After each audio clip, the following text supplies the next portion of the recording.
Hello, welcome to Motorcycles and People. I've got my friend Chris Wilmot here, who once took me to find a man who had an accident with me and knocked me off my motorcycle on his GSX R400. He now has another GSX R400 that won't do that. We're going to talk now about Chris's motorcycles and the things that he likes and why he is into motorcycling. While we do this, we're going to drink some beers. Chris is struggling with his, because this is the second take, by the way, of the intro, because I balls the first one up. So, hope you enjoy while we discuss motorcycles. Chris? No. Chris? Oh, what now? Fuck, I've known you 20 years, I can't deal with this anymore. I just want you to tell us about your GSX-R400. Can we talk about fairy lights? Let's talk about fairy lights. I just want you to tell us about your GSX-R400. Why you've always had one of those bikes and why they're so prestigious to you as a person. I just think that when I was a teenager, I actually just thought it's a really sort of aggressive looking bike. It had upside down forks, fully adjustable, all the preloads and everything. The rear was adjustable. It was really aggressive, so it sat like that, and I really liked that sort of look. With other 400s, like my old FZR I had was like the old 1000. The 400s were very straight, and I didn't really like that look. Okay. So that sort of attracted me to the bike, and it just had so much going for it in the time. It was quite a sort of forward bike. It had lots on there that bikes in that era didn't really have. So, all jokes aside, me having a little bit of a laugh and joke about your 400 that's not running right at the moment. What's the current issue with your 400? What problems you have with it? Because I know there's a few common issues. Yeah, isn't there? they're basically extremely delicate on airflow and everything. And anyone you speak to on forums, it drives them nuts. So they're a little bit like the hands on your skin then, it's nice and delicate and gentle. Yeah, that's it, yeah. And then sometimes it wants to be really irritating, backfire, like your bottom. Yes, yeah, that happens sometimes. Yeah, that does, yeah. So we got an issue with air fuel mixture and air fuel flow. You had that earlier on, that problem with the airflow mixture, didn't you? Yeah, that airflow mixture earlier on when I was getting the beer out of the fridge. By the way, while we're doing our little motorcycles and people with Chris, we've got a couple of craft IPAs. I've got a thing called Vocation Special Edition, which is a Toucan Tropic DDH IPA. I have no idea what that means, but it is 6.7%, so it's quite strong. Yeah. Mine's called One Eye, and it's got a very strange sort of pattern on it. Almost like, is that how you feel after you've drunk it? While we chat about motorcycles, we will let you know whether these are worth buying. We bought them from I bought them from Asda. They're not particularly loads of money. I think it was 4 cans for 12 quid or something like that, which is like 3 quid a can, so it's not too bad. But we've got some craft beers. So that's not your only bike though, is it? Back to motorcycling. You also got is it a K1 GSX? K1000, yeah. K1000 in silver, I believe, isn't it? Yeah, silver, black, and very like fluorescent yellow writing on it. Mm. But I've always liked them. I liked them when they first came out. They were the first GSX-R with a 1000cc engine. Because before that, they were obviously a smaller engine. Oh, 750s, weren't they? Most of them were there were 750s and 1100s. But they were the first 1000 fuel injected. So before that, there was no 1000 fuel injected. The 1100s are carburetors, weren't they? Yeah, I've ridden this bike, by the way. We went for a ride out where we live, a place called Tenderton Appledore, and we stopped at a coffee shop, and he was talking about my Triumph Speed Triple, going, "Oh, that looks much more comfortable." Because by the time we got to Appledore, you was in a little bit of pain, weren't you, riding that bike? It lent you right, because it's not a comfortable riding position, that bike. Yeah, the senior years have come into my brain slightly when I started speaking like that, I think. Yeah. Well, we are in our 40s, mate. Yeah, years ago it would never have even entered my mind, but yeah. So we had to swap motorbikes. I said to him, "Stop moaning about it. You can ride mine. I'll ride yours." But I'm going to point out that actually that old K1, that is an old motorcycle now by modern standards. I feel that's got enough power to keep up with most modern stuff coming out of the factories today. That thing was a weapon. When I opened that up, yeah, there's still a serious bike. If you get a good ride on it, it knows what he's doing. You don't get near him. He's a good bike. I think from memory, I mean you'll know better than me, but it's 1 valve per cylinder, not 4 valves per cylinder. I actually don't. To be honest with you, I know I'm a motorcycle mechanic, but I actually don't know. I've never been inside one of these engines. So my K8 I had is 4 valves per cylinder. So when you get that, it's far more smoother. So if you do wheel, it's smoother. Everything else is smooth. Where the K1, K2, K3, and K4 was 1 valve per cylinder. So when you open it up, it's really bang. So they're 8 valves. They're not 16 valves. So that's what you say. So it's because on a 16 valve head, obviously you've got 4 cylinders. You'll have 2 inlets, 2 exhausts, and these are 8 valves, 1 exhaust, 1 inlet. Yeah, from what I've been told, it's 1 valve per cylinder. I might be wrong, but this is why it's so snappy, which is why you've got to be really careful. So that snappiness almost gives you almost like even though the modern bikes are probably faster, it gives you that scare sort of, oh my god, that's really snappy. You know what I mean? So it gives you that fear. Because it's so snappy. Oh, when we come through Tenterden, when we was on the way back home, and I cracked the throttle open on that bike down that bit of straight. It's an aggressive beast. Yeah, I've ridden newer bikes that are nowhere near as aggressive as that bike. But then you're looking at 165 brake, where the new ones are 200. So you'd expect 200 to be more like, but because they've made them smoother, it's not so frightening. It's weird. Yeah, I've ridden quite a few new bikes where I've serviced them for customers and that. And although the technology in modern bikes, and there'll be a lot of people probably screaming at me and you because we like our older bikes, going, no, that's not true. I genuinely prefer the older stuff with more feedback from a cable throttle without all the sensors. Yeah, I think you've got more feel to it. It's more like and it's, I suppose it's the same with old cars as well. You've got more of a feel to You've got to ride them. You've got to ride them. There's no anti-wheelie. There's no ABS. Like if you make a mistake, the mistake's going to let you know. It's going to bite you. So that's your 2 current bikes. So go back a little bit through the years and tell us really what I'd like to know in this next section of the video is where did it start? How did it start? Because I know your brother Richard is also really passionate. We will have Richard on the show at some point. I know Richard is really passionate about bike. A little bit different to you though, because Richard prefers his custom style bikes, doesn't he? And his where did it start for you? What was you? How old was you? Quite funny actually. Really start? I was about 12 years old. And the thing that got me really into bikes is I always used to look at a thing that's really, used to look like it's fun. But what really I thought was really cool, and it's quite funny actually when I think about it now, is it's a really cheesy film with Vanilla Ice on it. And it was called Cool as Ice. I don't know if I've ever seen that. And in Cool as Ice, he rides around on a race bike, a GSXR 750 oil cooled, on I think it was like 1993, so like the early one. Slab side then, early slab side. Yeah, probably with the fairing and everything. Yeah, I mean, I'm pretty sure the early Gixxers were slab sides, weren't they? That possibly was a slab side. But it was either that or it's an oil cooled, so it's got the like on the J Reg, K Reg, so it's got like this twin square headlight, rear tail lights like my 400. Yeah. And it's got the 2 round headlights, but encased in the big sort of headlight. Yeah, so basically, it's the big brother version of my 400. And back in the 90s, you always had those really wild pinks, blues, greens colours, didn't you? Really wild colours. Yeah, the Yamaha's X Up or their FZR before it was the X Up. That came in some crazy pink colours, didn't it? In fact, actually 44 Teeth do a review on that bike where they do a budget bike battle and they've got one. Yeah. And they did, they were much more... They came in like blue and white, they came in red and black. Red and black one, but they also did one that was like pink with like a fluorescent yellow going through it and stuff, with pink wheels. It was like that sort of loud.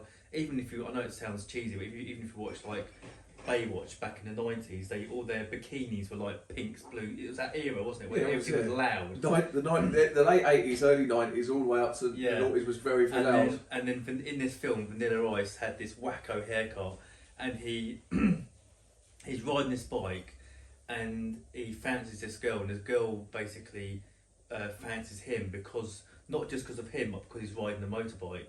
And then she's actually seen a guy who's got a Corvette. He then finds out that she's falling for him. He gets really upset, turns up with her on, catches her on the bike. And what was really cool is he gets out the car and he goes, "You're not going to see me or the car again." And he turns around and goes, "Imagine that." And I thought that was really cool. And afterwards he rides away and pulls a wheelie. I was like, I need to start riding the bike. Films do that for you. I remember when I was a kid, we used to have when we was kids, we had VHSs. Any of the younger generation watching this, you probably don't know what a VHS is. It's a large square block of plastic you stick in a machine, have to rewind and fast forward. It's pain in the arse crap. Modern stuff's much better with that. But I remember a film when I was a kid called On Any Sunday that my dad on a VHS. And I can remember putting on Any Sunday in the VHS and watching that as a kid. And I would watch that film over and over and over again because I just thought, I want to ride motorbikes. Like, that looks like more fun than anything else you can do in the world. But once it gets you, there's no getting rid of it, is there? Yeah. That's a tape, by the way, about that big. It I goes don't into a machine. it generally is, and they're heavy as well. Like, and if you ever lent one to your mate, they'd always return it to you and hadn't rewound it. So when you went to watch it, you'd have to spend 20 minutes rewinding it, and then it'd chew the tape up. And when you pour something, it was. Yeah. Terrible things. Thank God technology's moved on. So that's where it started. When was you first on the road? When did you manage to get your hands on a motorbike and get on the road legally and actually Well, me and my ride? brother actually shared one. We had a ZR one, a ZR50. Passed my test on a ZR125, and it's like a chopper looking bike, bit like a Virago but smaller. Yeah.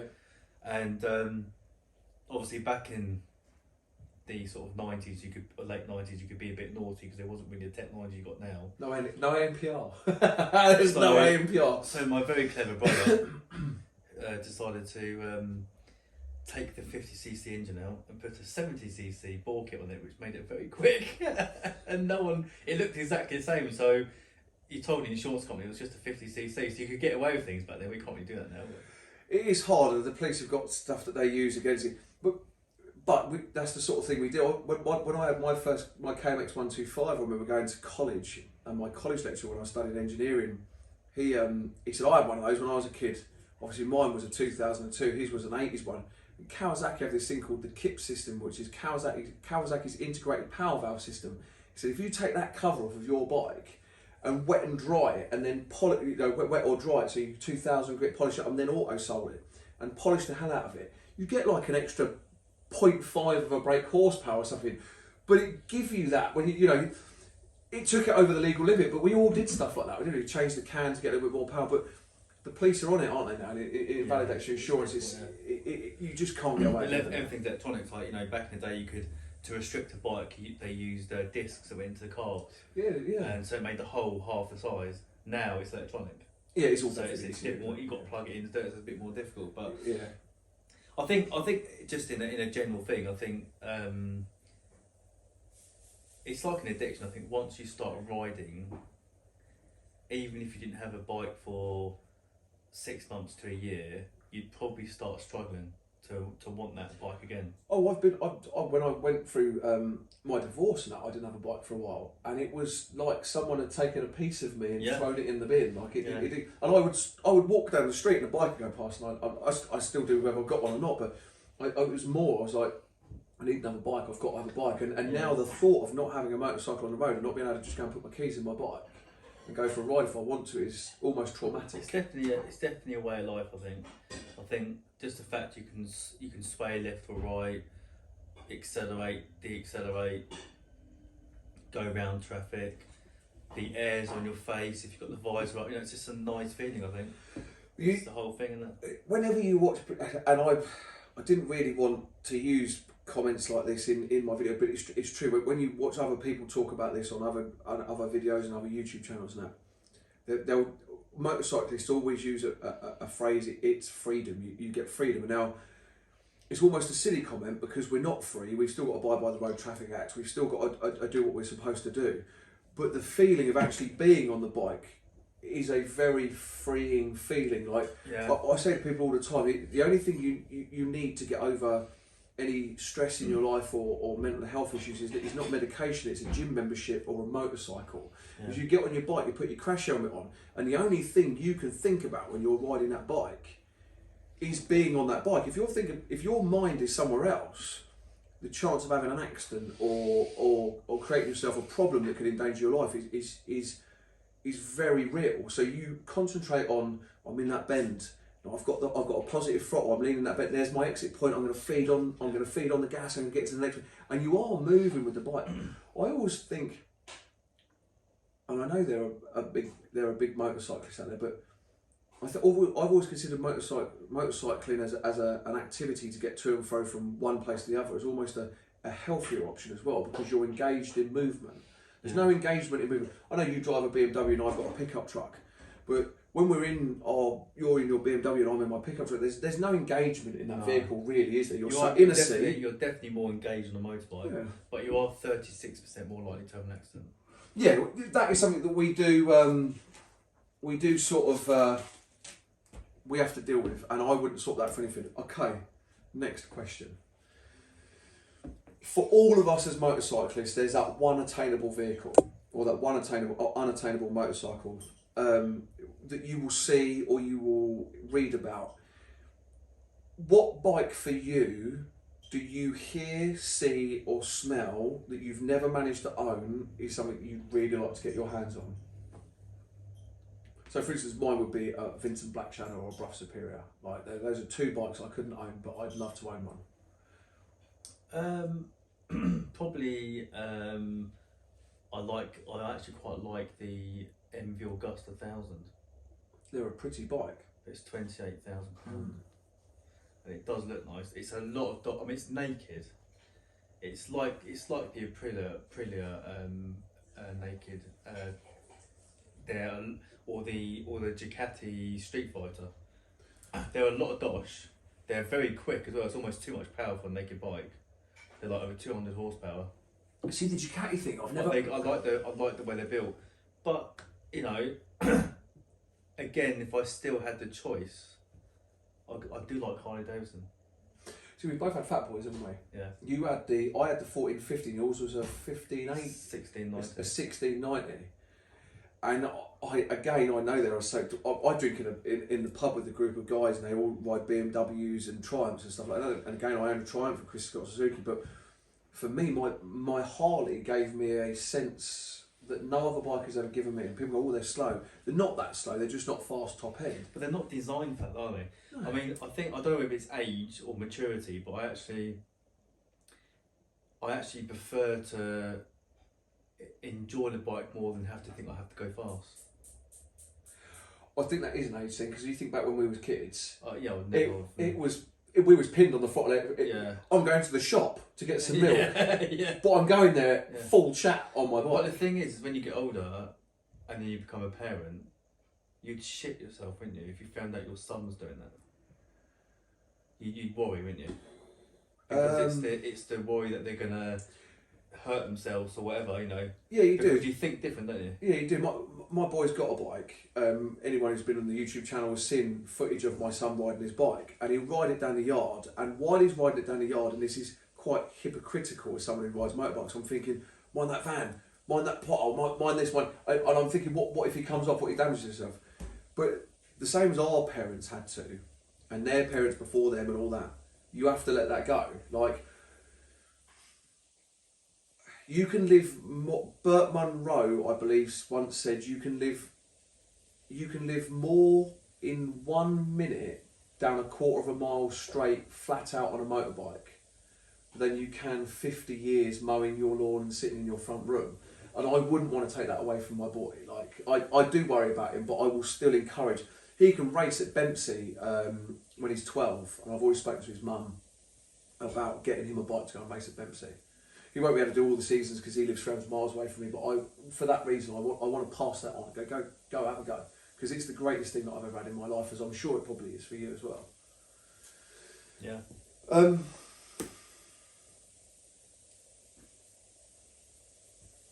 That is actually all my written down questions. And it sounds silly, but I'm sure other bikers would agree.